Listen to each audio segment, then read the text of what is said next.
doubt it very much. I don't see any sign of it.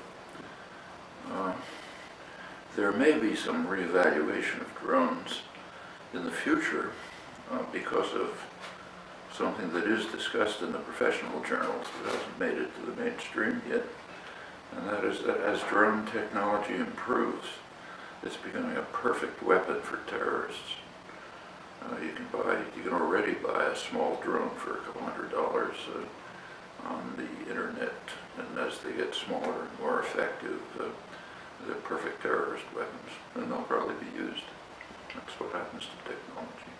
At that point, there may be some rethinking, but I don't see anything else.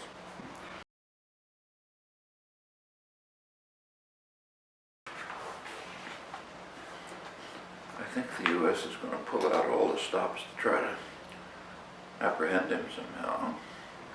And unless he's very cautious, he will probably be apprehended and subjected to a pretty harsh punishment. It's a pretty vindictive system. And after all, they've been strangling Cuba for 50 years in a complete international isolation. They can't get a vote in the General Assembly anymore, aside from Israel, but it's sort of a mafia doctrine. You just don't permit defiance of the master.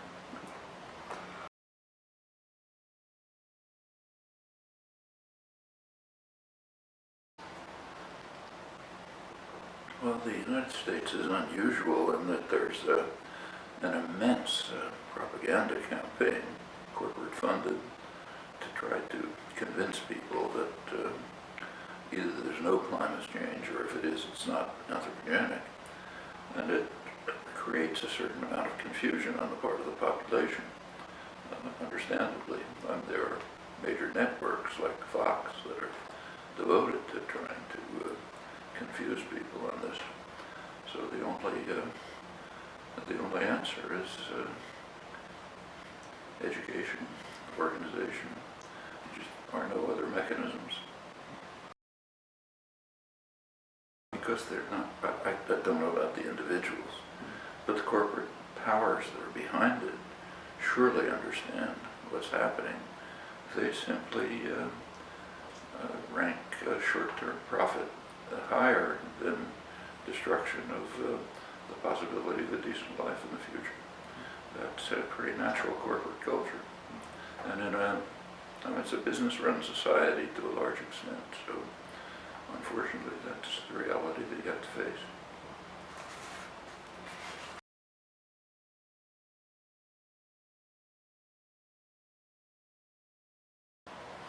It's belated. At least decriminalization, which is short of legalization, should have taken place a long time ago. There's no real basis other than prejudice, racism, history for criminalization of marijuana. I mean, there are substances that are vastly more lethal, like tobacco and alcohol, which aren't criminalized. There are maybe efforts to discourage their use. Okay, that's fine. But in the case of marijuana, it actually goes back to literally straight racist reasons. That has no justification. The United States is, again, pretty isolated on this. In fact, at the last hemispheric conference in Colombia a couple of years ago, there was no consensus that could be reached on any of the issues, and the reason was that the United States and Canada refused to go along with the rest of the hemisphere. Two issues. One was bringing Cuba back into hemispheric affairs, which the U.S. and Canada refused. The other was decriminalization of drugs, mainly marijuana. The hemisphere almost entirely wants to move in that direction. The U.S. and Canada refuse. Latin America are the victims of this. That's where the killing takes place, the fumigation, which is kind of chemical warfare, driving people off the land, tens of thousands of people being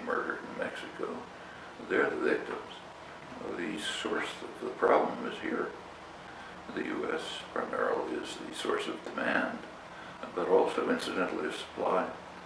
The majority of the guns being used in Mexico are coming from the southern states here, where you can pick up guns easily and sell them to your favorite cartel manager.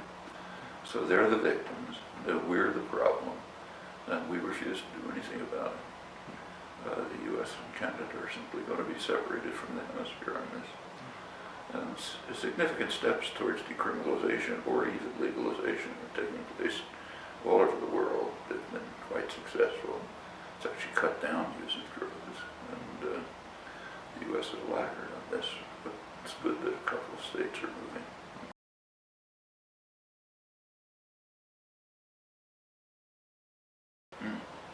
There's a good deal of work on the relation between music and language. Actually, some of the best work's done right here. I mean, they're quite interesting questions.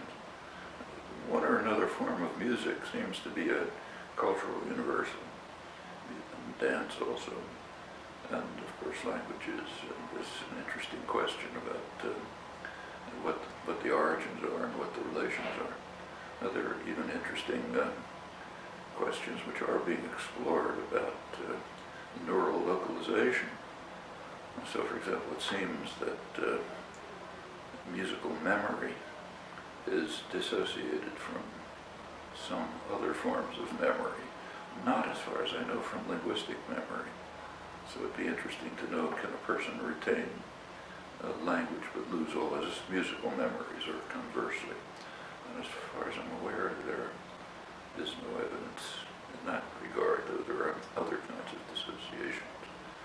And there are structural similarities between musical forms, especially the classical tonal forms, and language which are suggested.